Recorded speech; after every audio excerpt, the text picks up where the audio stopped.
ഒരിക്കൽ കൂടി കർത്താവിന്റെ വചനത്തിനും സാക്ഷിയാകുവാൻ ലഭിച്ചിരിക്കുന്ന ഇന്നലെ അവസരത്തിനായി ഞാൻ ദൈവത്തെ സ്തുതിക്കുന്നു. കർത്താവിന്റെ പരിശുദ്ധ സാന്നിധ്യം നമ്മുടെ മധ്യേ കൊണ്ട് നമ്മൾ ഇങ്ങനൊരു പ്ലാറ്റ്ഫോം ആണെങ്കിൽ പോലും കർത്താവ് നമ്മളെ എല്ലാവരെയും വ്യക്തിഗതമായി കാണുകയും കർത്താവ് അറിയാതെ നമ്മുടെ ജീവിതത്തിൽ ഒന്നും സംഭവിക്കുന്നില്ലല്ലോ. ഇന്നത്തെ ഈ ചെറിയ ചിന്തയിലേക്ക് കടക്കുന്നതിന് മുമ്പ് ഒരു വാക്ക് പ്രാർത്ഥിക്കുവാനായിട്ട് ആഗ്രഹിക്കുന്നു. Hallelujah, hallelujah, hallelujah. പരിശുദ്ധനായ ഞങ്ങളുടെ ദൈവമേ, ഞങ്ങളുടെ സ്വർഗസ്ഥനായ പിതാവേ, മനോഹരമായ സന്ധ്യാകാലത്തിനായി സ്തോത്രം. കരുണയും കൃപയും ദീർഘക്ഷമയും മഹാദയും വിശ്വസ്തതയുമുള്ള കർത്താവേ, എൻ്റെ ജനത്തെ സ്നേഹിക്കുകയും എൻ്റെ വിശുദ്ധന്മാരെ കരങ്ങളിൽ വഹിക്കുകയും ചെയ്യുന്ന ആ ഞങ്ങളുടെ നല്ല സ്വർഗീയ പിതാവിൻ്റെ സന്നിധിയിൽ ഹൃദയം പകരുവാൻ, ആ സ്നേഹമാധുര്യം ഒന്ന് ആസ്വദിക്കുവാൻ, ഹൃദ്യമായി ദൈവത്തോട് സംസാരിക്കുവാൻ, കർത്താവിൻ്റെ ശബ്ദം ഇന്ന് രാത്രി കേൾക്കുവാൻ ഞങ്ങളുടെ കർത്താവും രക്ഷിതാവും വീണ്ടെടുപ്പുകാരനുമായ യേശുവിൻ്റെ നാമത്തിൽ ഞങ്ങൾ പ്രാർത്ഥിക്കുന്നു. കർത്താവെ, മീറ്റിങ്ങിനെ അനുഗ്രഹിക്കണമേ. കടന്നു വന്ന എല്ലാവരെയും അനുഗ്രഹിക്കണമേ.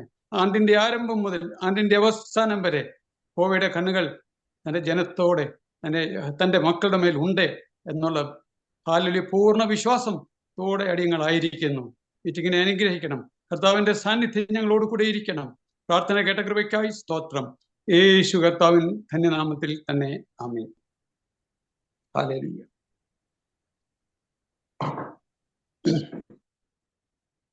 ഇവിടെ ഞാൻ കഴിഞ്ഞ ആഴ്ച നമ്മൾ ചിന്തിച്ചതുപോലെ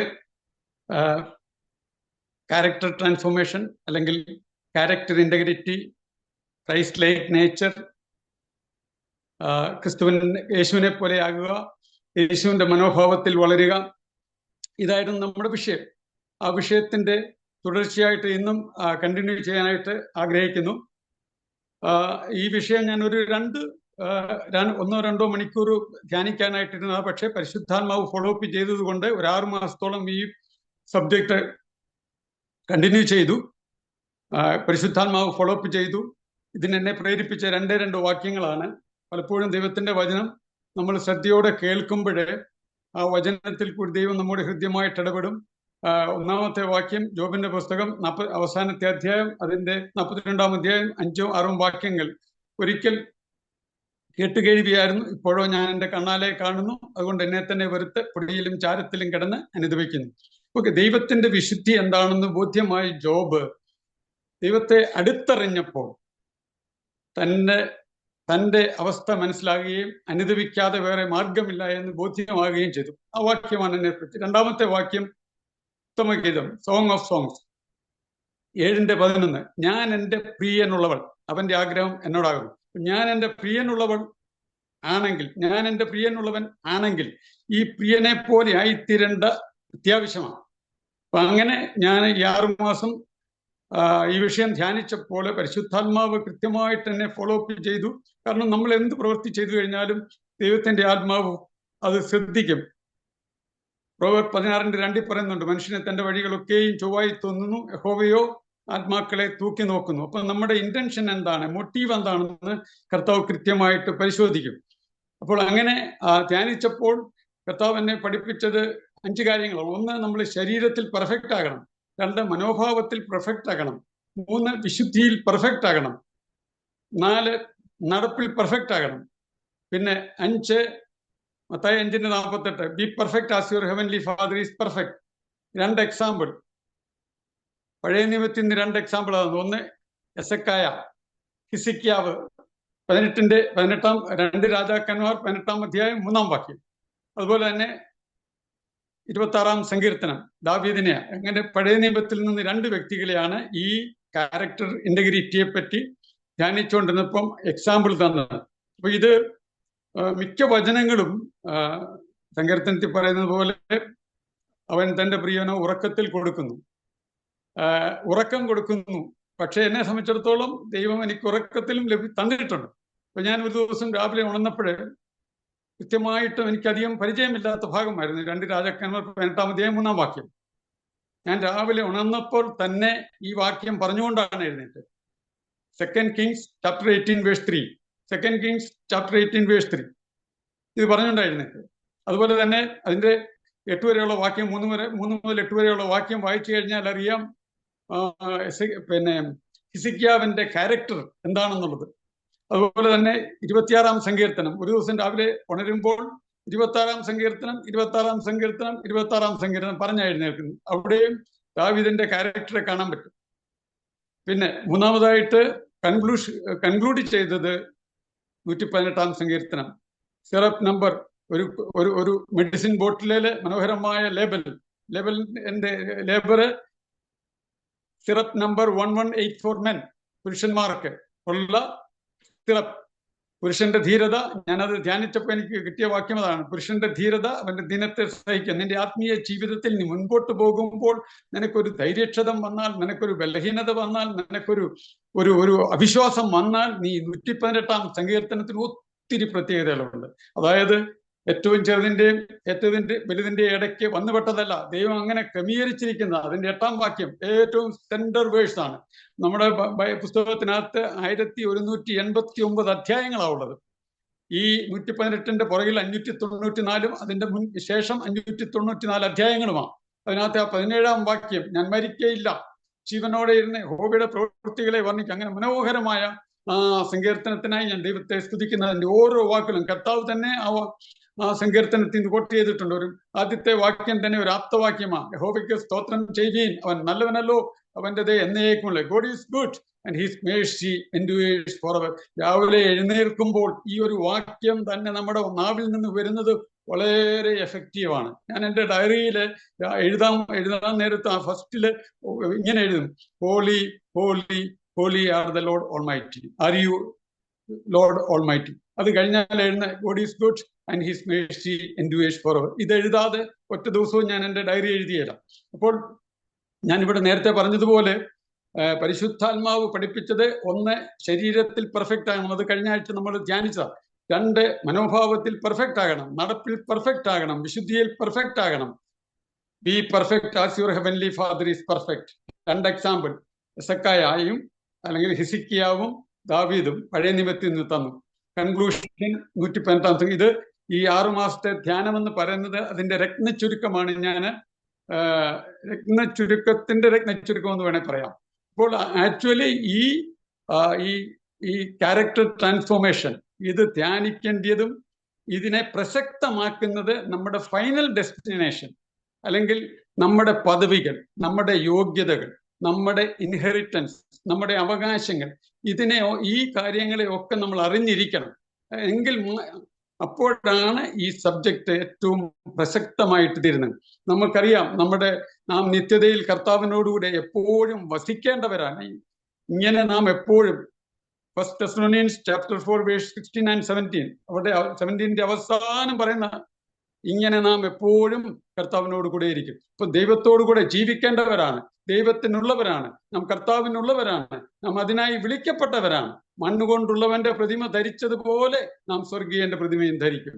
ശരീരം വിട്ടാൽ ക്രിസ്തുവിനോടുകൂടെ, ശരീരത്തിൽ വസിക്കുമ്പോൾ നാം പരദേശികളാണ്, ശരീരം വിട്ടാൽ നാം സ്വദേശികളാണ്.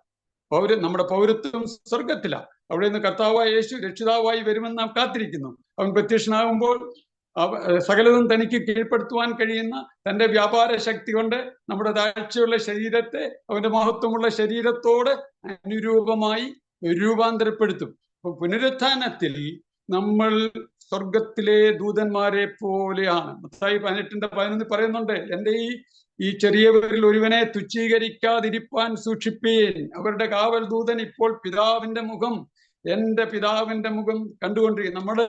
നമ്മുടെ വിശ്വാസമാണ്. നമുക്ക് വിശ്വാസമുണ്ടെങ്കിൽ നമ്മൾക്ക് വേണ്ടി ഏത് നിമിഷവും നമ്മുടെ കാവൽ ദൂതൻ നമുക്ക് വേണ്ടി, എനിക്ക് അനുഭവമുണ്ട്. അങ്ങനെ എൻ്റെ കാവൽ ദൂതൻ എൻ്റെ ജീവിതത്തിൽ ഇടപെട്ട അനുഭവങ്ങൾ എനിക്കുണ്ട്. അതിലേക്ക് ഞാൻ പോകുന്നില്ല. അതിലേക്ക് പോയാൽ നമ്മുടെ വിഷയത്തിൽ നിന്ന് മാറിപ്പോകും, സമയത്തിന്റെ പരിധിയുമുണ്ടല്ലോ. അപ്പൊ പുനരുത്ഥാനത്തിൽ നമ്മൾ സ്വർഗത്തിലെ ദൂതന്മാരെ പോലെ ആയിരിക്കും. നമ്മൾ വെളിപ്പെടുവാനുള്ള തേജസ് വിചാരിച്ചാൽ ഈ കാലത്തിലെ കഷ്ടങ്ങൾ സാരമില്ല. റോമാലേഖനം 8-ാം അധ്യായം 18-ാം വാക്യം. അതുപോലെ തന്നെ പത്രോസിന്റെ ലേഖനം 1 പീറ്റർ ചാപ്റ്റർ 5 വേഴ്സ് 10 പറയുന്നുണ്ട്, അല്പകാലത്തേക്ക് കഷ്ടം സഹിക്കുന്ന നിങ്ങളെ തന്റെ നിത്യ തേജസ്സിനായി നമ്മളെ വിളിച്ചിരിക്കുന്ന എന്തിനാ? പിതാവിന്റെ നിത്യ തേജസ്സിനായി വിളിച്ചിരിക്കുന്ന സർവകൃപാലുവായ ദൈവം നിങ്ങളെ യഥാസ്ഥാനപ്പെടുത്തി ഉറപ്പിച്ച് ശക്തീകരിക്കും. നമ്മളെ ക്രിസ്തുവിന്റെ തേജസ് പ്രാപിപ്പാൻ, ക്രിസ്തുവിന്റെ മഹത്വം പ്രാപിപ്പാൻ, ക്രിസ്തുവിന്റെ സ്വരൂപത്തോട് അനുരൂപരാകുവാൻ, ക്രിസ്തുവിനെ പോലെ ആയിത്തീരുവാൻ. നമ്മളെ ഓരോരുത്തരെയും കാണുമ്പോൾ നമ്മുടെ പ്രവൃത്തിയിലും സംസാരത്തിലും ചിന്തയിലും വിചാരത്തിലും നമ്മളെ കാണുമ്പോൾ വാസ്തവത്തിൽ യേശുവിനെ കാണണ്ട, അതായത് ക്രിസ്തുവിനെ റിഫ്ലക്റ്റ് ചെയ്യണം, യേശുവിനെ നമ്മൾ ക്യാരി ചെയ്യണം. അതുപോലെ തന്നെ നമ്മൾ ഇങ്ങനെ പറയുന്നുണ്ടല്ലോ, ഈ ദ്രവത്വമായത് അദ്രവത്വത്തെയും ഈ മർത്യമായത് അമർത്യത്തെയും ധരിക്കണം. അപ്പോൾ നമ്മുടെ ഈ അവകാശങ്ങൾ, നമ്മുടെ ഈ പദവികൾ ആക്ച്വലി നമ്മളൊന്ന് കൺഫസ് ചെയ്യുന്നത്, നമ്മൾ ആത്മീയമായി വളരുമ്പോൾ തീർച്ചയായിട്ടും സാത്താൻ അലേർട്ടാകും. കാരണം നമ്മളിലുള്ള അനോയിന്റിങ് സാത്താന്റെ രാജ്യത്തെ ബാധിക്കും, രാജ്യത്തിന് അപകടകരമാണ്. അപ്പൊ നമ്മള് ശരിക്കും പറഞ്ഞാൽ സാത്താന്റെ ഭാഷയിൽ പറഞ്ഞാൽ വി ആർ ഡേഞ്ചറസ്ലി അനോയിന്റഡ്. നമ്മളുടെ അനോയിന്റിങ് ആകുമ്പോൾ സാത്താൻ അലേർട്ടാകും, ശരിയായ സ്പിരിച്വൽ വാർഫെയർ നടക്കും. അങ്ങനെ നടക്കുമ്പോൾ നമ്മൾ ഈ നമ്മുടെ അവകാശങ്ങൾ, പദവികൾ നമ്മൾ ഏറ്റു പറയുമ്പോൾ, ഉദാഹരണമായിട്ട് ഞാൻ ഇങ്ങനെ പറയാറുണ്ട്, സാത്താൻ, അതായത് സാത്താന് എന്റെ മേൽ അധികാരമില്ല, അവകാശമില്ല, നിയന്ത്രണമില്ല, സ്വാധീനമില്ല. ഞാൻ ക്രിസ്തുവിൽ പരിപൂർണനായിരിക്കുന്നു. എനിക്ക് വിരോധവും പ്രതികൂലമായ കൈയെഴുത്തും അയച്ച് ക്രൂശിൽ തറച്ച് നടുവിൽ നിന്ന് നീക്കി വാഴ്ചകളെയും അധികാരങ്ങളെയും ആയുധവർഗം വെപ്പിച്ചു. ക്രൂശിൽ അവരുടെ മേൽ ജയോത്സവം കൊണ്ടാടി. എന്റെ പൗരത്വം സ്വർഗത്തിലാകുന്നു. ഞാൻ ക്രിസ്തുവിൽ പരിപൂർണനാകുന്നു. മഹത്വത്തിന്റെ പ്രത്യാശയായി ക്രിസ്തുവിനെ ഞാൻ ക്യാരി ചെയ്യുകയാണ്. എന്നിലുള്ളവൻ ലോകത്തിലുള്ളവനേക്കാൾ വലിയവനാണ്. അപ്പൊ ഇങ്ങനെയുള്ള നമ്മുടെ പദവികൾ, നമ്മുടെ നമ്മുടെ ഇൻഹെറിറ്റൻസ്, നമ്മുടെ മക്കളും പ്രിയ മക്കളുമാണ്. അങ്ങനെയുള്ള പദവികൾ ദിവസം ഒരു പ്രാവശ്യം കൺഫസ് ചെയ്യുന്ന it's A very effective spiritual weapon. ഇനി നമ്മൾ കഴിഞ്ഞ ആഴ്ച ചിന്തിച്ചത് ലൂക്കോസിന്റെ സുവിശേഷം 11-ാം അധ്യായം അതിന്റെ 36-ാം വാക്യമാണ്. അവിടെ പറയുന്നുണ്ട്, നിന്റെ ശരീരം അന്ധകാരത്തിന്റെ അംശം ഒട്ടുമില്ലാതെ മുഴുവൻ പ്രകാശിതമായിരുന്നാൽ വിളക്ക് തിളക്കം കൊണ്ട് നിന്നെ പ്രകാശിപ്പിക്കും പോലെ നിന്റെ ശരീരം അശേഷം പ്രകാശിതമായിരിക്കും. അപ്പൊ നമ്മുടെ ശരീരത്തിൽ അന്ധകാരത്തിന്റെ അംശം ഒട്ടും പാടില്ല. No temple defiling sin. ആലയത്തെ മലിനമാക്കുന്ന യാതൊരു പാപവും നമ്മുടെ ജീവിതത്തിൽ, പ്രത്യേകിച്ചും നമ്മുടെ നാവിനെ പറ്റിയാണ് നമ്മൾ ചിന്തിച്ചത്. ഒരുവൻ തന്റെ നാവിന് കടിഞ്ഞാണിടാതെ താൻ ഭക്തനെന്ന് നിരൂപിച്ചാൽ അവന്റെ ഭക്തി വ്യർത്ഥമത്രേ. അതുപോലെ തന്നെ നമ്മുടെ മനസ്സ് ആക്ച്വലി നമ്മുടെ ദൈവത്തിന്റെ വചനം കൊണ്ട് നിറയ്ക്കാനുള്ളതാണ്. കണ്ണിൽ കൂടി അന്ധകാരത്തിന്റെ നമ്മൾ എന്താണ് വാച്ച് ചെയ്യുന്നത്? ഞാൻ ഇങ്ങനെ ഇപ്പൊ എന്റെ മനസ്സിലേക്ക് ഒരു കാര്യം കടന്നു വരികയാണ്. ഈ നാട്ടിൽ ഈ ഉത്സവങ്ങളിലൊക്കെ ആനയെ എഴുന്നള്ളിക്കാറുണ്ടല്ലോ, നമുക്കറിയാം. അതിന്റെ നെറ്റിപ്പട്ടം എന്ന് പറയുന്നത് ശരിക്കും വിലയേറിയതാണ്. അതുപോലെ മുത്തുക്കുടയെല്ലാം ഇതിനെ വളരെ വിലയേറിയ നെറ്റിപ്പട്ടം അണിയിച്ച് മുത്തുക്കുടയും വെച്ച് ഇതിനെ ഉത്സവത്തിലേക്ക് കൊണ്ടുപോകുമ്പോഴത്തേക്ക് ആനയെ ശ്രദ്ധിച്ചു കഴിഞ്ഞാൽ നമുക്കറിയാം, ആന എപ്പോഴും അത് നടന്നു പോകുന്നിടത്ത് റോഡിൽ ഇങ്ങനെ നോക്കിക്കൊണ്ടിരിക്കും. കാരണം അത് നോക്കുന്നത് പഴത്തൊലിയ, താഴെ കിടക്കുന്ന പഴത്തൊലിയ. എന്ന് പറഞ്ഞതുപോലെ പലപ്പോഴും നമ്മുടെ കണ്ണുകൾ വളരെ സൂക്ഷിക്കേണ്ടത്. കർത്താവ് അതുകൊണ്ടാണ് പറയുന്നത്, നിന്റെ കണ്ണ് നിന്റെ വലം കണ്ണ് നിനക്കിടർച്ച വരുത്തിയാൽ ചൂഴ്ന്നെടുത്തെറിഞ്ഞു കളക. ഒറ്റക്കണ്ണനായി നിത്യതയിൽ പ്രവേശിക്കുന്നത് നിന്റെ മുഴുവൻ ശരീരവും നരകത്തിൽ പോകുന്നതിനേക്കാൾ അവയവങ്ങളിൽ ഒന്ന് നശിക്കുന്നത് നിനക്ക് പ്രയോജനമത്രേ. അപ്പം ഇടുക്കുവാതിൽ, wide is the gate, broad is the way that leads to destruction. You make every effort to go through the narrow road. അവിടെ അതാണ്. അപ്പൊ നമ്മൾ നാവിനെ പറ്റി ചിന്തിച്ചു. നമ്മുടെ ജീവിതത്തിൽ ശരീരത്തിൽ അന്ധകാരത്തിന്റെ അംശം ഒട്ടും പാടില്ല. No temple defiling sin. ആലയത്തെ മലിനമാക്കുന്നു. എൻ്റെ ഈ പ്രാർത്ഥിക്കുമ്പോൾ ഇങ്ങനെ പ്രാർത്ഥിക്കാറുണ്ട്. ഒരു പക്ഷേ അത് ഒരു ചൈൽഡിഷ് പ്രെയർ ആയിരിക്കാം, അല്ലെങ്കിൽ കുഞ്ഞുങ്ങൾ പ്രാർത്ഥിക്കുന്നത് അങ്ങനെ ആയിരിക്കും, എനിക്കറിയത്തില്ല. പക്ഷെ ഞാൻ ഇങ്ങനെ പ്രാർത്ഥിക്കാറുണ്ട്, എൻ്റെ കർത്താവേ, എൻ്റെ കണ്ണ് നിന്നെ കാണുവാനുള്ളതാ, എൻ്റെ മനസ്സ് വചനം കൊണ്ട് നിറയ്ക്കുവാനുള്ളതാ, എൻ്റെ നാവ് നിന്നെ സ്തുതിക്കുവാനുള്ളതാ, എൻ്റെ ചെവി യേശുവിന്റെ ഇമ്പ ശബ്ദം കേൾക്കുവാനുള്ളതാ, എൻ്റെ കൈകൾ യേശുവിനെ ഹഗ് ചെയ്യുവാനുള്ളതാ, എൻ്റെ ഹൃദയം പരിശുദ്ധാത്മാവിന്റെ മന്ദിരമാണ്, ആലയമാണ്. അതുപോലെ തന്നെ എൻ്റെ കാലുകൾ നിനക്ക് വേണ്ടി ഓടാനുള്ളതാണ്. കുഞ്ഞുങ്ങളെ ഇത് പറഞ്ഞ് നമ്മൾ മനസ്സിലാക്കി കൊടുക്കേണ്ടതാണ്. ഒന്ന്, നമ്മുടെ കണ്ണുകൾ കർത്താവായ യേശുവിനെ കാണുവാനുള്ള കണ്ണുകളാണ്. നമ്മുടെ മനസ്സ് വചനം കൊണ്ട് നിറയ്ക്കാനാണ്. നാവ് യേശുവിനെ ആരാധിപ്പാൻ, യേശുവിനെ സ്തുതിക്കുവാൻ, യേശുവിന് സ്തോത്രം പറയുവാൻ. ചെവി കർത്താവിന്റെ ഇമ്പ ശബ്ദം കേൾക്കുവാൻ. കൈകൾ അവനെ ആലിംഗനം ചെയ്യുവാൻ, ഹഗ് ചെയ്യുവാൻ. ഹൃദയം പരിശുദ്ധാത്മാവിന്റെ മന്ദിരമാണ്, ജീവനുള്ള ദൈവത്തിന്റെ ആലയമാണ്. മഹത്വത്തിന്റെ പ്രത്യാശയായ ക്രിസ്തു നമ്മളിൽ ഉണ്ടല്ലോ. നമ്മളിലുള്ളവൻ ലോകത്തുള്ളവനേക്കാൾ വലിയവനാണല്ലോ. ഹൃദയം, അതുപോലെ തന്നെ കാലുകൾ കർത്താവിന് വേണ്ടി ഓടുക. ഇനി നമുക്ക് രണ്ടാമത്തെ പോയിന്റിലേക്ക് കിടക്കാം. മനോഭാവത്തിൽ പെർഫെക്റ്റ് ആകണം. അത് റോമൻസ്, ദൈവം എനിക്ക് തന്ന വാക്യം റോമൻസ് 8:6 ജഡത്തിന്റെ ചിന്ത മരണം, ആത്മാവിന്റെ ചിന്തയോ ജീവനും സമാധാനവും തന്നെ. ദ മൈൻഡ്, അവിടെ ഇംഗ്ലീഷിൽ എഴുതിയിരിക്കുന്നത് the mind governed by flesh is death, but the mind governed by spirit is life and peace. അതായത് നമ്മുടെ മനസ്സിനെ ജഡം സ്വാധീനിക്കുന്നുണ്ടെങ്കിൽ, ജഡം എന്ന് പറയുന്നത് നമുക്ക് എല്ലാവർക്കും അറിയാം, സിൻഫുൾ നേച്ചർ ഓഫ് ആഡം, അല്ലെങ്കിൽ ആഡമിക് നേച്ചർ, ഔട്ടർ മാൻ, എർത്ത്ലി മാൻ, കാർണൽ മാൻ, ബാഹ്യ മനുഷ്യൻ എന്നൊക്കെ പറയുന്നതാണ് നമ്മുടെ ജഡം. ഇപ്പൊ നമ്മൾ ഉദാഹരണം പറഞ്ഞു കഴിഞ്ഞാൽ, പിന്നെ ചില ആൾക്കാർ മനസ്സിൽ വെച്ച് പെരുമാറുന്നവരുണ്ട്. അതുപോലെ തന്നെ മനസ്സിൽ പല ചിന്തകളും ക്ഷമിക്കാതെ ഹാർബർ ചെയ്യുന്നവരുണ്ട്. അപ്പം മനസ്സിനെ ഒരു കാരണവശാലും നമ്മുടെ ജഡം, നമ്മുടെ ആഡമിക് നേച്ചർ ഗവേൺ ചെയ്യാൻ പാടില്ല. റോമാലേഖനം 8:13 തന്നെ പറയുന്നുണ്ട്, നിങ്ങൾ ജഡത്തെ അനുസരിച്ച് ജീവിക്കുന്നു എങ്കിൽ മരിക്കും നിശ്ചയം, ആത്മാവിനാൽ ശരീരത്തിന്റെ പ്രവൃത്തികളെ മരിപ്പിക്കുന്നു എങ്കിൽ ജീവിക്കും. അപ്പം രണ്ട്, മനോഭാവത്തിൽ നമ്മൾ പെർഫെക്റ്റ് ആകണം. പാപത്തോടും ജഡത്തോടും മരിച്ച് യേശുവിന്റെ മനസ്സുള്ളവരായി ജീവിക്കേണ്ടതാകുന്നു. മനസ്സ് പുതുക്കി ജീവിക്കേണ്ടതാണ്. മനോഭാവത്തിൽ നമ്മൾ പെർഫെക്റ്റ് ആകണം. ഈ ക്രിസ്തുവിന്റെ ഫിലിപ്പിയർ 2:5 പറയുന്നുണ്ടല്ലോ, let this mind be in you which was also in Christ Jesus. ഇപ്പൊ ക്രിസ്തുവേശുവിന്റെ മനസ്സ്, ഈ ഫിലിപ്പിയ ലേഖനം 2:5 മുതലുള്ള വാക്യം, അവൻ ദൈവരൂപത്തിൽ ഇരിക്കെ ദൈവത്തോടുള്ള സമത്വം മുറുകെ പിടിച്ചു കൊള്ളണമെന്ന് വിചാരിക്കാതെ ദാസരൂപം എടുത്ത് മനുഷ്യ സാദൃശ്യത്തിലായി തന്നെത്താൻ ഒഴിച്ച് വേഷത്തിൽ മനുഷ്യനായി വിളങ്ങി തന്നെത്താൻ താഴ്ത്തി ക്രൂശിലെ മരണത്തോളം അനുസരണമുള്ളവനായി തീർന്നു. അങ്ങനെ ആ മനോഭാവം ഏറ്റവും എളിമയുള്ള മനോഭാവം.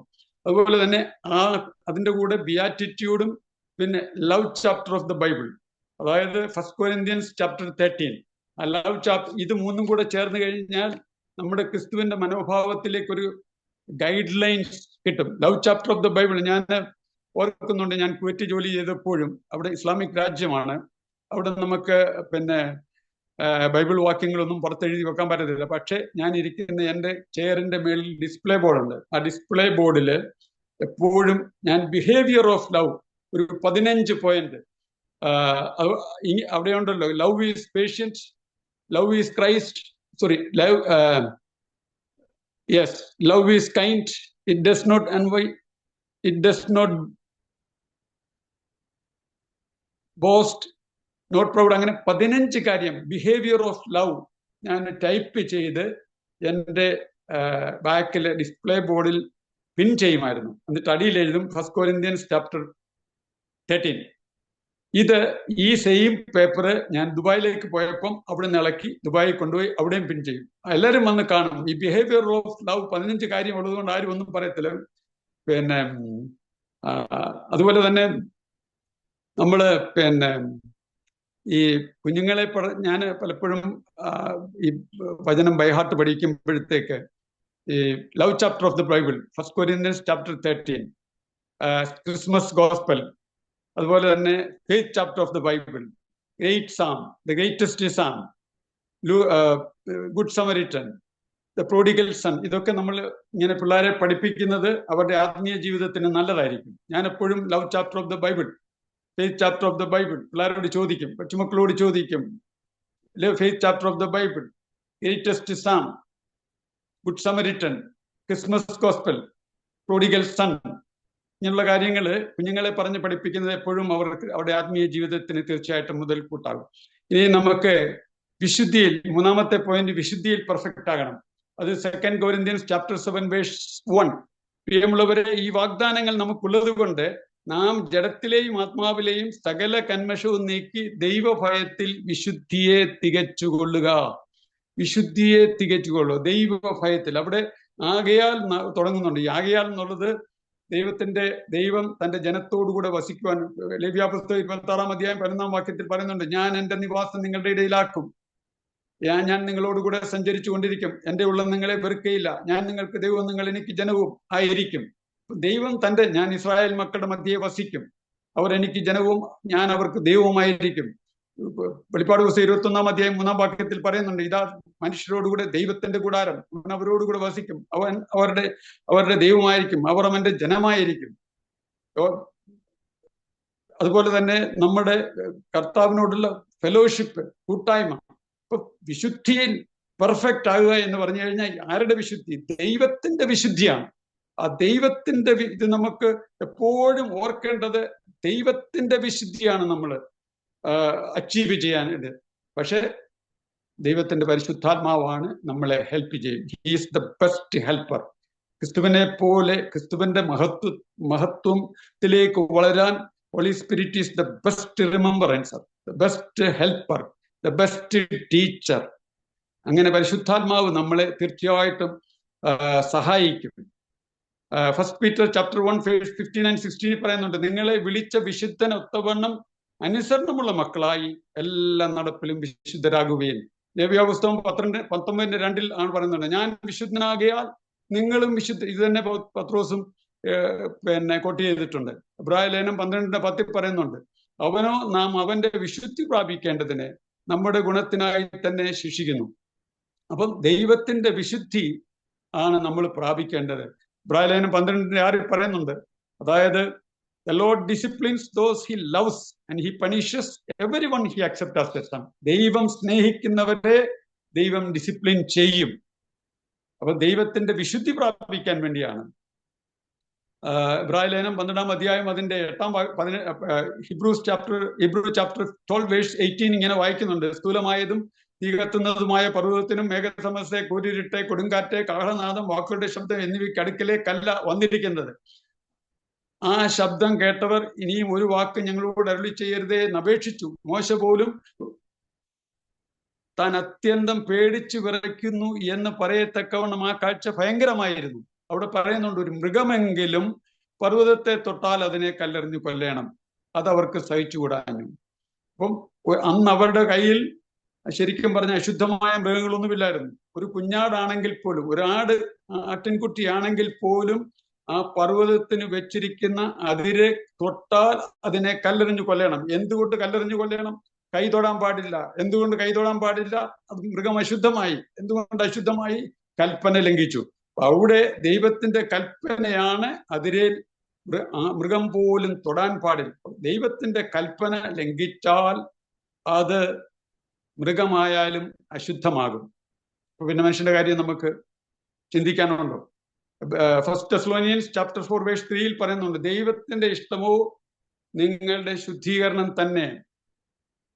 ഫസ്റ്റ് തെസ്സലോനിയൻസ് അതേ അധ്യായത്തിന്റെ 4-ാം വാക്യം, അതിന്റെ 4-ാം അധ്യായം 7-ാം വാക്യം, ദൈവം നമ്മെ അശുദ്ധിക്കല്ല വിശുദ്ധീകരണത്തിനത്രേ വിളിച്ചത്, ആകയാൽ തുച്ഛീകരിക്കുന്നവൻ മനുഷ്യനെയല്ല തന്റെ പരിശുദ്ധാത്മാവിനെ നിങ്ങൾക്ക് തന്ന ദൈവത്തെ തന്നെ തുച്ഛീകരിക്കുന്നു. അപ്പോൾ ദൈവത്തിന്റെ കൽപ്പന ലംഘിച്ചാൽ അവിടെ തുച്ഛീകരിക്കുക അല്ലെങ്കിൽ ദൈവത്തെ ചെറുതാക്കുകയാണ് ചെയ്യുന്നത്. നമ്മള് സാധാരണ മാതാപിതാക്കള് പിതാക്കന്മാര് മക്കളോട് പറയുകയാണ്, കുഞ്ഞെ ഈ ഒരു കാര്യം ചെയ്യരുതെന്ന് കർശനമായിട്ട് പറഞ്ഞു കഴിഞ്ഞാൽ ആ കാര്യം തന്നെ ചെയ്താൽ ആ അപ്പനോട് ആ മകന് അല്ലെങ്കിൽ ആ മകൾക്ക് ഒരു റെസ്പെക്റ്റ് ഇല്ല, ഒരു ബഹുമാനമില്ല.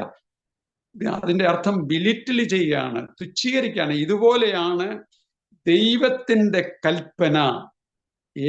ആര് ലംഘിച്ചാലും അത് പരിശുദ്ധാത്മാവിനെ നമുക്ക് നൽകിയ ദൈവത്തിന്റെ സ്നേഹം, നമുക്ക് നൽകപ്പെട്ട പരിശുദ്ധാത്മാവിനാൽ, റോമാലേഖനം 5-ാം അധ്യായം അതിന്റെ 5-ന്റെ 3 തോന്നുന്നു, അതോ 3-ന്റെ 5. എനിക്ക് അവിടെ പറയുന്നുണ്ട്, ദൈവത്തിന്റെ സ്നേഹം നമുക്ക് നൽകപ്പെട്ട പരിശുദ്ധാത്മാവിനാൽ നമ്മുടെ ഹൃദയങ്ങളിൽ പകർന്നിരിക്കുന്നു. ആ ദൈവത്തിന്റെ കൽപ്പന ലംഘിച്ചാൽ നാം എന്ത് ചെയ്യുകയാണ്? ദൈവത്തെ തുച്ഛീകരിക്കുകയാണ്. എത്ര സീരിയസ് ആണ്! ഒരു മൃഗമെങ്കിലും പർവ്വതത്തെ തൊട്ടാൽ അതിനെ കല്ലെറിഞ്ഞ് കൊല്ലേണമെന്ന കൽപ്പന അവർക്ക് സഹിച്ചുകൂടാഞ്ഞു. ഒരു മൃഗമായാലും അശുദ്ധമായി പോകും. അതുകൊണ്ട് പൂർണ്ണ വിശുദ്ധ ജീവിതം നയിക്കാനായിട്ട് ദൈവം ആഗ്രഹിക്കുകയാണ്. നമുക്കറിയാം, നമ്മള് ക്രിസ്തുവിന്റെ മഹത്വം പ്രാപിപ്പാനുള്ള, ക്രിസ്തുവിന്റെ തേജസ് പ്രാപിപ്പാനുള്ള പത്രോസിനെയും പൗലോസിനെയും ഒക്കെ ശ്രദ്ധിച്ചാൽ അറിയാം, അവരിൽ വ്യാപരിച്ച അനോയിന്റിങ് അത് ശരിക്കും ടാഞ്ചിബിൾ ആയിരുന്നു. പത്രോസിന്റെ നിഴല് കൊണ്ട് രോഗികൾ സൗഖ്യമായി, പൗലോസിന്റെ റുമാല് കൊണ്ട് രോഗികൾ സൗഖ്യമായി. ഈ അടുത്ത കാലത്ത് ഞാൻ നാട്ടില് ഒരു പ്രസ്ഥാനത്തിലെ അംഗമാണ്. KCCM എന്ന് പറയും, കാരുണ്യ ക്യാൻസർ കെയർ മിനിസ്ട്രീസ്. എല്ലാ വ്യാഴാഴ്ചയും ഞങ്ങൾ വീടുകൾ തോറും സുവിശേഷം പറയാൻ ടീരണ്ടിയിലായിട്ട് പോകും. അതിനകത്തൊരു 10-25 പേര് മെമ്പേഴ്സ് ഉണ്ട്. ഒരു പ്രാവശ്യം ഞാൻ ഇങ്ങോട്ട് വരുന്നതിന് മുമ്പ് ഞങ്ങൾ യാത്ര ചെയ്തപ്പോഴത്തേക്ക് ഞാൻ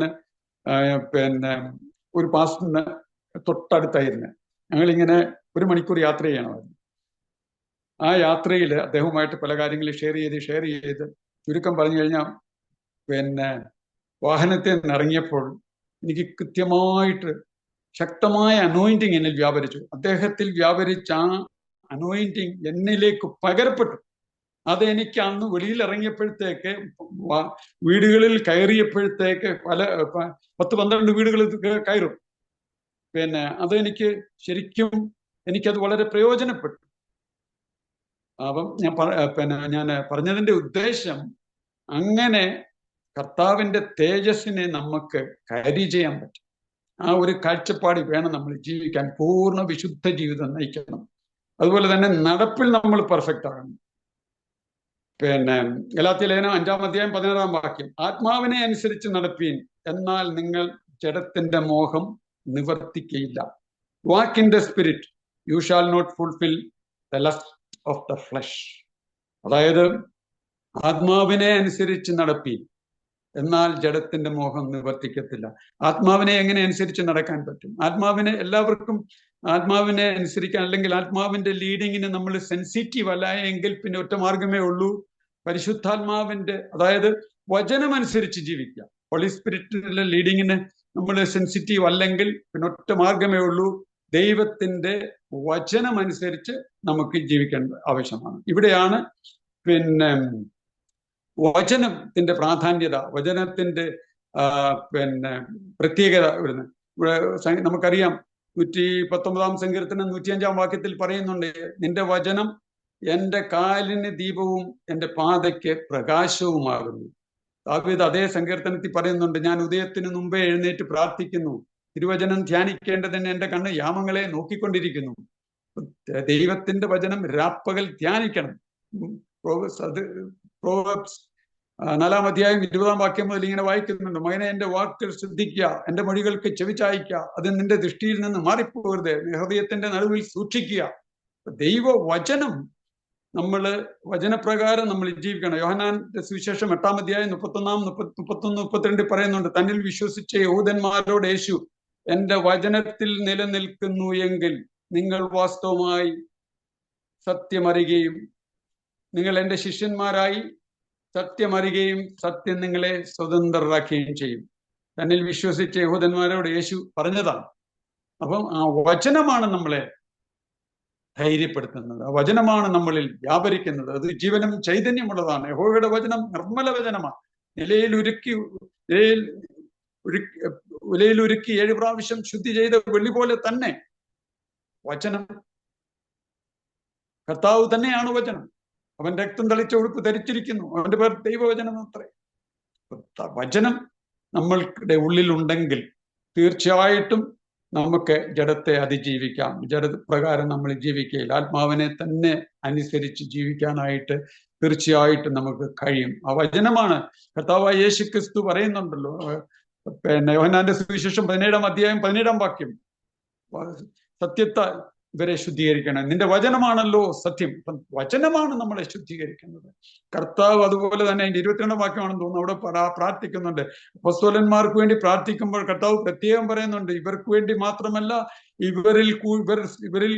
ഇവരിൽ നിന്നും കേൾക്കുന്ന, അല്ലെങ്കിൽ ഇവരുടെ വചനം കേട്ട് എന്നിൽ വിശ്വസിപ്പാനിരിക്കുന്നവർക്ക് വേണ്ടിയും പ്രാർത്ഥിച്ചു. അതിന്റെ അർത്ഥം ആ പ്രാർത്ഥന, കർത്താവിന്റെ ആ പ്രാർത്ഥന ഇന്നും നമുക്ക് അവൈലബിൾ ആണ്, നമുക്ക് ലഭ്യമാണ്, നമുക്ക് അവകാശപ്പെട്ടതാണ്.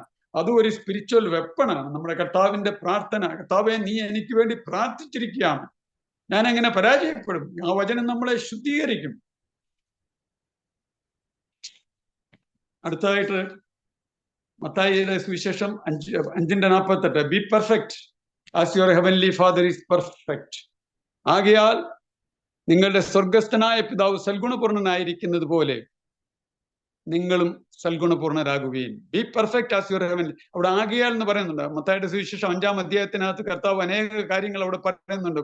ഭൂമിയുടെ ഉപ്പാകുകയും ലോകത്തിന്റെ വെളിച്ചമാകുകയും ശത്രുക്കളെ സ്നേഹിക്കുകയും ഉപദ്രവിക്കുന്നവർക്ക് വേണ്ടി പ്രാർത്ഥിപ്പീൻ, ഇടർത്തികളൊക്കെ അടിച്ചാൽ വലതുകൂടെ കാണിച്ചു കൊടുപ്പീൻ. അങ്ങനെ ഒരുപാട് കാര്യങ്ങൾ. ഒന്നിനെക്കുറിച്ചും വിചാരപ്പെടരുത്. എന്ത് തിന്നും എന്ത് കുടിക്കുമെന്ന് ജീവനായിക്കൊണ്ടും എന്തുടുക്കുമെന്ന് ശരീരത്തിനായിക്കൊണ്ടും വിചാരപ്പെടരുത്.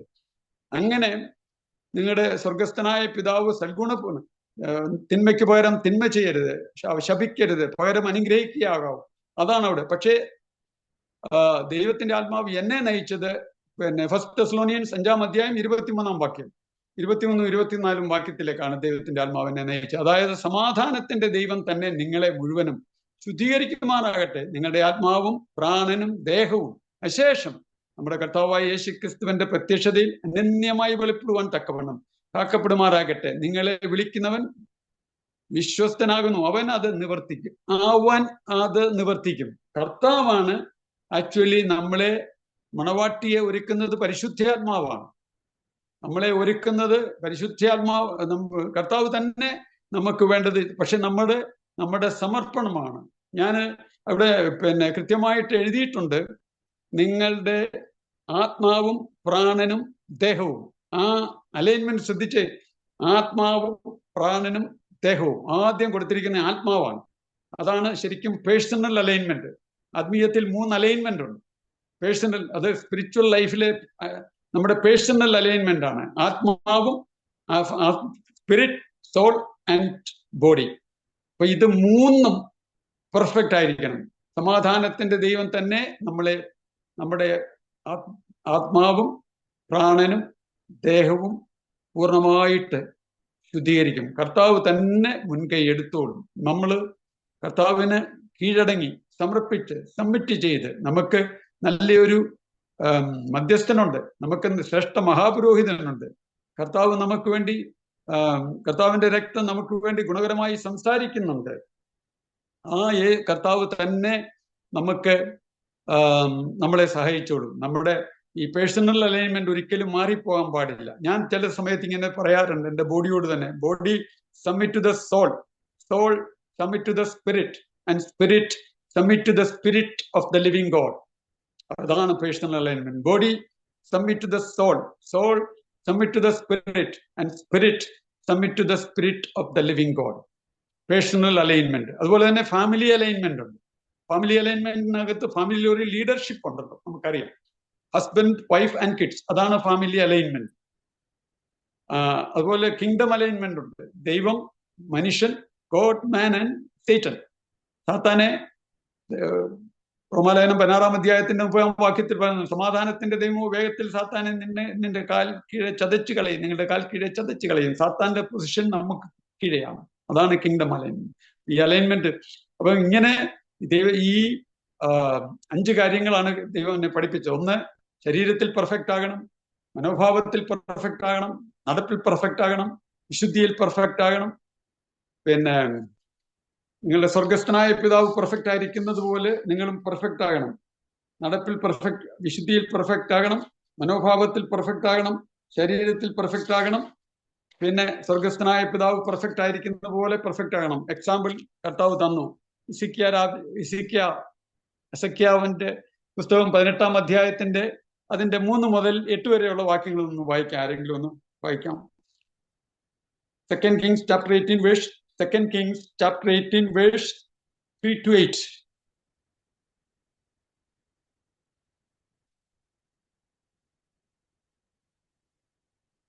ഓക്കെ, ഞാൻ തന്നെ വായിക്കാം. അവൻ തന്റെ പിതാവായ ദാവീദ് ചെയ്തതുപോലെ ഒക്കെയും യഹോവയ്ക്ക് പ്രസാദമായുള്ളത് ചെയ്തു. അവൻ പൂജാഗിരികളെ നീക്കി വിഗ്രഹ സ്തംഭങ്ങളെ തകർത്ത് അശേര പ്രതിഷ്ഠയെ വെട്ടിമുറിച്ച് മോശ ഉണ്ടാക്കിയ താമ്ര സർപ്പത്തെയും ഉടച്ചു കളഞ്ഞു. ആ കാലം വരെ ഇസ്രായേൽ മക്കൾ അതിന് ധൂപം കാട്ടി വന്നു. അതിന് നെഹുഷ്ടാൻ എന്ന് പേരായിരുന്നു. അവൻ ഇസ്രായേലിന്റെ ദൈവമായ യഹോവയിൽ ആശ്രയിച്ചു. അവന് മുമ്പും പിമ്പും ഉണ്ടായിരുന്ന സകല യഹൂദ രാജാക്കന്മാരിലും ആരും അവനോട് തുല്യനായിരുന്നില്ല. അവൻ യഹോവയോട് ചേർന്നിരുന്ന് അവനെ വിട്ടു പിന്മാറാതെ യഹോവ മോശയോട് കൽപ്പിച്ച അവന്റെ കൽപ്പനകളെ പ്രമാണിച്ചു നടന്നു. യഹോവ അവനോട് കൂടെ ഉണ്ടായിരുന്നു. അവൻ ചെന്നിടത്തൊക്കെയും കൃതാർത്ഥനായി വന്നു. അവൻ അശ്ശൂർ രാജാവിനോട് മത്സരിച്ച് അവനെ സേവിക്കാതിരുന്നു. അവൻ കാവൽക്കാരുടെ ഗോപുരം മുതൽ ഉറപ്പുള്ള പട്ടണം വരെ അതിന്റെ പ്രദേശത്തെ ശൂന്യമാക്കി കളഞ്ഞു. അപ്പോൾ ഇത്ര കൃത്യമായിട്ടാണ് അവിടെ പറയുന്നത്. യഹോവയ്ക്ക് അവൻ പ്രസാദമുള്ളത് ചെയ്തു, യഹോവയിൽ ആശ്രയിച്ചു, യഹോവയോട് ചേർന്നിരുന്നു, യഹോവയെ വിട്ടുമാറിയില്ല, ദൈവത്തിന്റെ കൽപ്പനയെല്ലാം പ്രമാണിച്ചു. യഹോവ അവനോട് കൂടെ ഉണ്ടായിരുന്നു. അവൻ അശൂർ രാജാവിന് കീഴ്പ്പെട്ടില്ല. അവൻ ഫെലിസ്ത്യരെ ഗസയോളം, ഇന്ന് നടക്കുന്നത് അത് തന്നെയാണ്, അവൻ ഫെലിസ്ത്യരെ ഗസയോളം തോൽപ്പിച്ചു, പട്ടണങ്ങളെ ശൂന്യമാക്കി കളഞ്ഞു. അവിടെ നെഹുഷ്ടാൻ, ദാവീദ് പോലും ധൈര്യപ്പെടാതിരുന്ന പിച്ചള സർപ്പത്തെ ഉടച്ചു കളഞ്ഞു. ആരും അതിന്റെ 5-ാം വാക്യത്തിൽ പറയുകയാണ്, അവന് മുൻപും അവന് പിൻപും ഉണ്ടായിരുന്ന സകല യഹൂദ രാജാക്കന്മാരിലും ആരും അവനോട് തുല്യനായിരുന്നില്ല. 29-ാമത്തെ വയസ്സിലാണ് രാജാവാകുന്നത്. എനിക്ക് തോന്നുന്നു 55-ാമത്തെ വയസ്സിലാണ് മരണകാരണമായ രോഗം പിടിച്ചത്. നമ്മള് അങ്ങോട്ട് യശയ്യാവ് 37 പറയുന്നുണ്ടല്ലോ, ആ ഭാഗത്തേക്ക് ഞാൻ കടക്കുന്നില്ല. അവിടെ സാൻഹരീബ് അശൂർ രാജാവിന്റെ ഭീഷണിക്കത്തുമായിട്ട് ഹിസ്കിയാവ് ദൈവസന്നിധിയിൽ ആലയത്തിലേക്ക് ചെന്ന് അത് ദൈവത്തെ കാണിക്കുകയും പിന്നീടുണ്ടായ കാര്യങ്ങളൊക്കെ നമുക്കറിയാവുന്ന വിഷയമാണ്. പക്ഷെ ദൈവം എനിക്ക് എക്സാമ്പിളായിട്ട് തന്നത്, ആദ്യത്തെ എക്സാമ്പിള് ഈ 18-ാമത്തെ ഈ ഹിസ്കിയാവിന്റെ എക്സാമ്പിളാണ് തന്നത്. എത്ര ശ്രേഷ്ഠമായിട്ടുള്ള ഒരു 8 വാക്യത്തിനകത്ത് എത്രയോ യോഗ്യതകളാണ്, എത്രയോ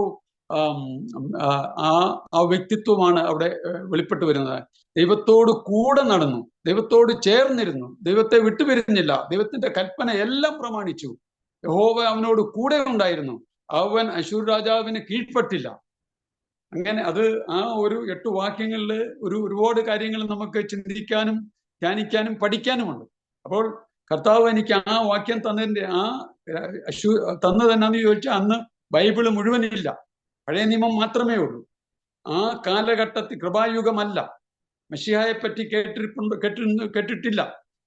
യേശുവിന്റെ രക്തത്തിന്റെ ശക്തി എന്താണ് ഒന്നും അറിയത്തില്ല. ആ കാലഘട്ടത്തിൽ പോലും ഇങ്ങനെ പെർഫെക്റ്റ് ആയിട്ട് ജീവിക്കാൻ കഴിഞ്ഞു എങ്കിൽ നമ്മൾ ഈ കാലഘട്ടത്തിൽ, ഈ കൃപായുഗത്തിൽ, ബൈബിള് മുഴുവനും 66 പുസ്തകങ്ങളും നമ്മുടെ കയ്യിൽ ഇരിക്കുകയാണ്, സങ്കീർത്തനങ്ങൾ ഉൾപ്പെടെ. അങ്ങനെ ഈ പുസ്തകങ്ങൾ, ഈ ബൈബിള് നമ്മുടെ കയ്യിൽ ഇരിക്കുന്നു, പരിശുദ്ധാത്മാവിന്റെ ലീഡിങ് നമുക്കുണ്ട്, കൃപായുഗമാണ്. എന്നിട്ട് പോലും നമുക്ക്, അപ്പം പഴയ നിയമത്തിലെ ഒരു വ്യക്തിക്ക് ഇങ്ങനെ ജീവിക്കാൻ കഴിഞ്ഞു എങ്കിൽ നമുക്ക് എത്രയധികം. അതുപോലെ തന്നെയാണ് 26-ാം സങ്കീർത്തനം. 26-ാം സങ്കീർത്തനം ആണ് പിന്നീട് എനിക്ക് കർത്താവ് തന്നത്. ദാവീദിന്റെ അതൊരു ഒരു പോപ്പുലർ സങ്കീർത്തനമൊന്നുമല്ല, അറിയപ്പെടുന്ന സങ്കീർത്തനമല്ല. അവിടെ ദാവീദിന്റെ ഒരു പ്രാർത്ഥനയാണ്. അവിടെ ആദ്യം പറയുകയാണ്, യഹോവേ എനിക്ക് ന്യായം പാലിച്ചു തരണമേ, ഞാൻ എൻ്റെ അപ്പം ദൈവത്തോട് ദാവീദ് പറയുകയാണ്, എനിക്ക് ന്യായം പാലിച്ചു തരണമേ, ഞാൻ എൻ്റെ നിഷ്കളങ്കതയിൽ നടക്കുന്നു. അപ്പം ന്യായം പാലിച്ചു തരണമെന്ന് ദൈവത്തോട് തൻ്റെ ഹൃദയം പകരുകയാണ്. ദൈവത്തോട് ഉള്ള വ്യക്തിപരമായ ബന്ധം, ആത്മബന്ധം നമുക്കവിടെ കാണാനായിട്ട് കഴിയും. യഹോവേ എനിക്ക് ന്യായം പാലിച്ചു തരണമേ, എന്നിട്ട് തൻ്റെ ന്യായം പറയുകയാണ്.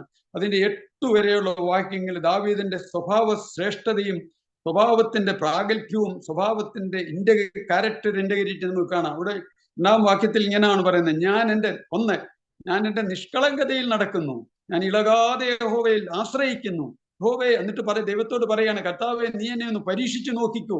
വളരെ ദൈവത്തിന് തന്നെ കീഴടങ്ങി കൊടുക്കുകയാണ്, സബ്മിറ്റ് ചെയ്യാണ്. ലോർഡ് സെർച്ച് മീ, എന്നെ പരീക്ഷിച്ചു നോക്കിക്കോ. എന്നിട്ട് പറയുകയാണ്, എൻ്റെ അന്തരംഗവും എൻ്റെ ഹൃദയവും പരിശോധിക്കണമേ, നിന്റെ ദയ എപ്പോഴും എൻ്റെ കൺമുമ്പിൽ ഇരിക്കുന്നു. നിന്റെ സത്യത്തിൽ ഞാൻ നടന്നുമിരിക്കുന്നു. വ്യർത്ഥന്മാരോടുകൂടെ ഞാൻ ഇരുന്നിട്ടില്ല, കപടക്കാരോട് അടുക്കൽ ഞാൻ ചെന്നിട്ടില്ല. ദുഷ്പ്രവർത്തിക്കാരുടെ സംഘത്തെ ഞാൻ പകച്ചിരിക്കുന്നു, ദുഷ്ടന്മാരോടുകൂടെ ഞാൻ ഇരിക്കയില്ല. അങ്ങനെ ആ വ്യക്തി ദാവീദിന്റെ ക്യാരക്ടർ ഇന്റഗ്രിറ്റി, സ്വഭാവ ശ്രേഷ്ഠത, സ്വഭാവത്തിന്റെ സവിശേഷതകൾ വിളിച്ചോതുന്ന 8 വരെയുള്ള വാക്യങ്ങളാണ്. അത് കഴിയുമ്പോഴത്തേക്ക് വീണ്ടും അത്രയും പോരാഞ്ഞിട്ട് പ്രാർത്ഥിക്കുകയാണ്. പാപികളോടുകൂടി എൻ്റെ പ്രാണനെയും, രക്തപാതകം 2, 8, 9, 10 ദാവീദിന്റെ പ്രാർത്ഥനയാണ്. പാപികളോടുകൂടി എൻ്റെ പ്രാണനെയും രക്തപാതകന്മാരോടുകൂടെ എൻ്റെ ജീവനെയും സംഹരിച്ചു കളയരുത്. അവരുടെ കയ്യിൽ ദുഷ്കർമ്മമുണ്ട്, അവരുടെ വലങ്കൈ കോഴ നിറഞ്ഞിരിക്കുന്നു. അവസാനം വീണ്ടും അത്രയും പോരാഞ്ഞിട്ട് ദൈവത്തോട് പ്രോമിസ് ചെയ്യാണ്, വാഗ്ദാനം ചെയ്യാണ്. ഞാനോ ഇത്രയൊക്കെ ആയിട്ടും വീണ്ടും പറയുകയാണ്, ഞാനോ എൻ്റെ നിഷ്കളങ്കതയിൽ നടക്കും.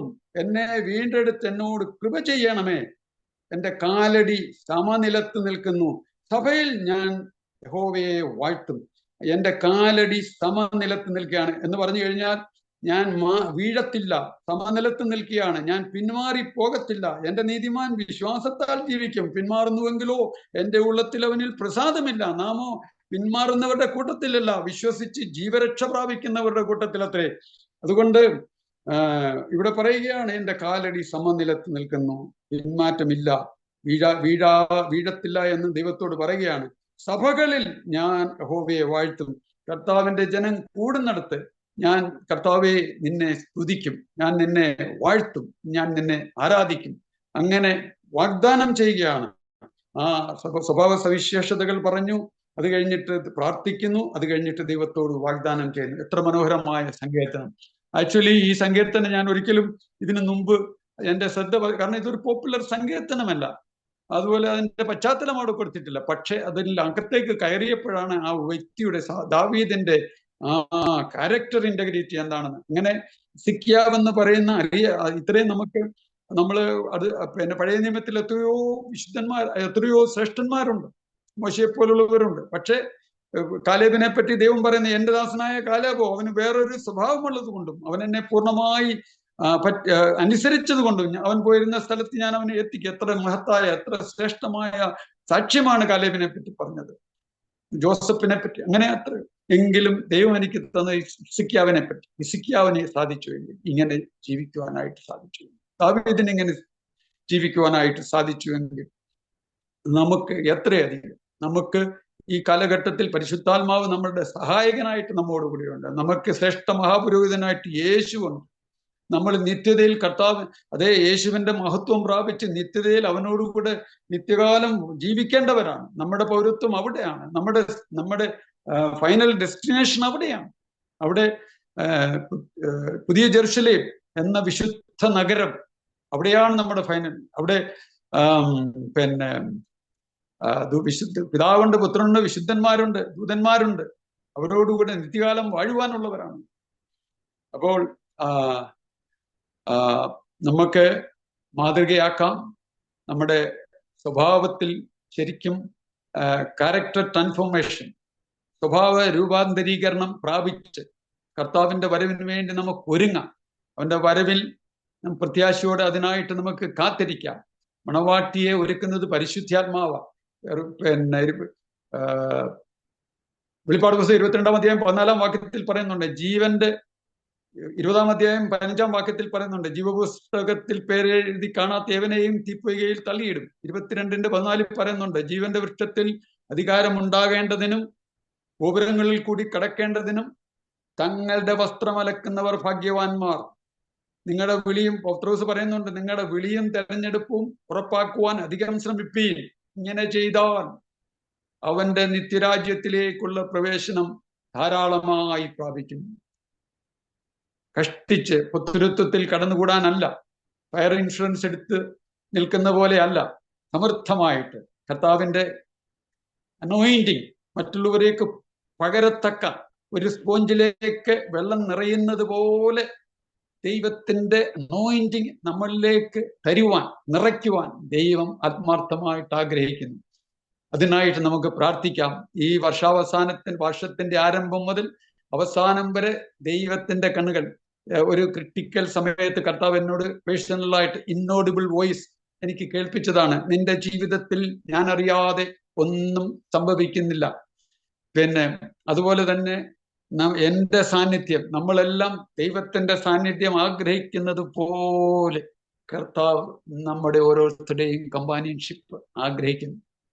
എത്ര വലിയ ദൈവം, അടുത്തുകൂടാത്ത വെളിച്ചത്തിൽ വസിക്കുന്ന ദൈവം, സകലത്തിനും മീതെയുള്ള, സകലത്തിനും മുമ്പേയുള്ള സർവശക്തനായ ദൈവം, അത്യുന്നതനായ ദൈവം, ഉന്നതനും ഉയർന്നവനും ശാശ്വതവാസിയും പരിശുദ്ധനെന്ന നാമമുള്ളവൻ.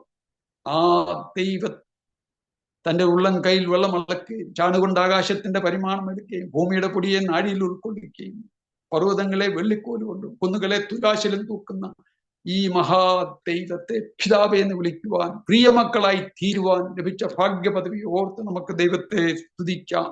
നമ്മുടെ ജീവിതം പൂർണ്ണമായി കരങ്ങളിൽ സമർപ്പിക്കാം. വിശുദ്ധ ജീവിതം നയിക്കാം. സ്പോഞ്ചിലേക്ക് വെള്ളം നിറയും പോലെ കർത്താവിന്റെ പരിശുദ്ധ സാന്നിധ്യം കയറി ചെയ്യുവാൻ ദൈവം നമ്മളെ അനുഗ്രഹിക്കുമാറാകട്ടെ. ഈ വചനങ്ങളാൽ എല്ലാവരെയും അനുഗ്രഹിക്കട്ടെ. എല്ലാവർക്കും പുതുവത്സരാശംസകൾ ആത്മാർത്ഥമായി എൻ്റെയും കുടുംബത്തിൻ്റെയും നേരുന്നു.